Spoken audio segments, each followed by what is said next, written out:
आओ दे, बैठो।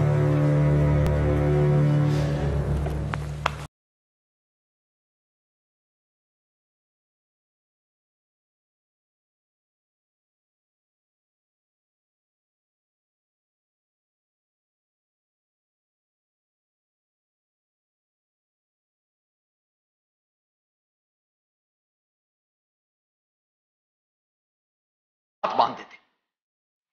सर, जो कानून अपराधियों को पकड़ने के लिए बनाए गए थे, आज वही कानून अपराधियों को छुड़ाने के काम में आते।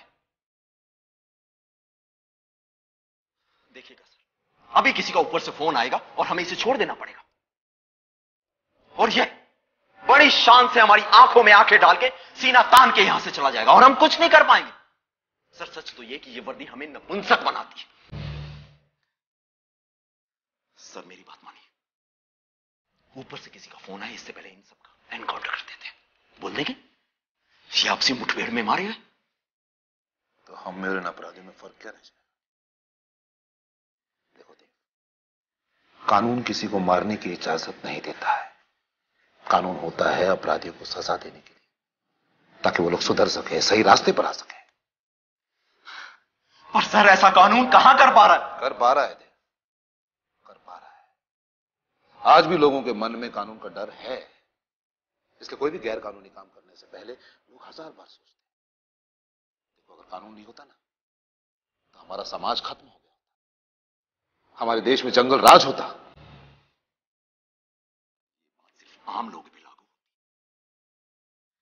श्वेतपोश अपराधी अभी भी खुलेआम कानून का उल्लंघन कर रहे हैं और हम कुछ नहीं कर पा रहे। एक गरीब आदमी अगर सूखी रोटी भी चुरा लेता ना सर, तो उसको इतनी बुरी तरह मारा जाता है कि वो रोटी खाने लायक तक नहीं रहता।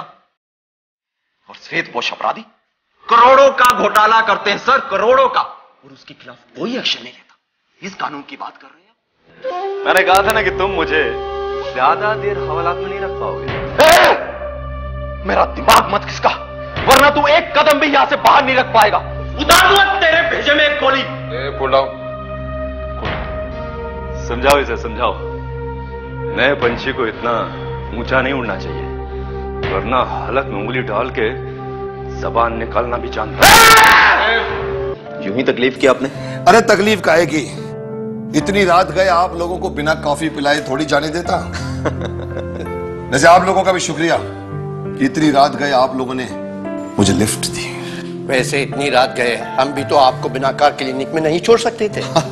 ये तो सच है, ये तो सच है। कर्नल साहब, वैसे कॉफी बहुत बढ़िया बनाई आपने। अरे भाई, एकांत में रह रहकर कॉफी बनाने की आदत पड़ गई है।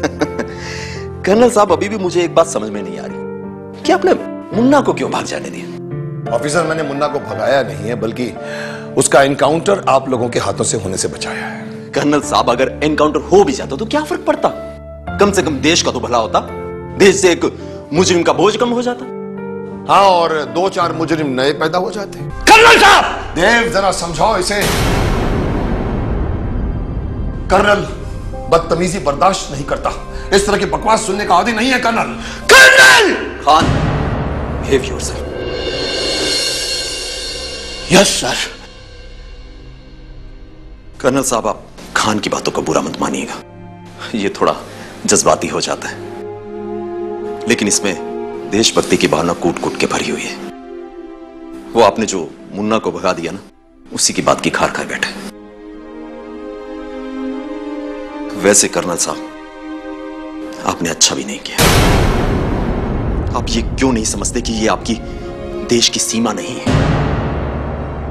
वहां दुश्मन सामने से वार करता है और आर पार की लड़ाई होती है, लेकिन यहां हमें अंदरूनी सुरक्षा देखनी पड़ती है, और दुश्मन हजारों रूप से देश को खोखला करने में लगा हुआ है। जिस देश में जात पात, धर्म, संप्रदाय, तेरा राज्य मेरा राज्य के नाम पर लोग मरने मारने बोतार हों, जिस देश के लोग चंद भेड़ियों के पीछे भेड़ चाल चलते हैं, जिस देश के लोग अपना भला तो सबका भला में विश्वास रखते हो, जिस देश के लोग अपना भला लेकिन पड़ोसियों का बुरा में विश्वास रखते हो, उस देश में दुश्मनों को जगह बनाना बहुत आसान होता है। कर्नल साहब, इन दुश्मनों को पकड़ना भी बहुत मुश्किल होता है। ऐसे में हम देशभक्त, मगर कानून के हाथों लाचार पुलिस वालों के सामने कोई रास्ता नहीं नजर आता, तो हमें एनकाउंटर की आड़ लेकर दुश्मनों का सफाया करना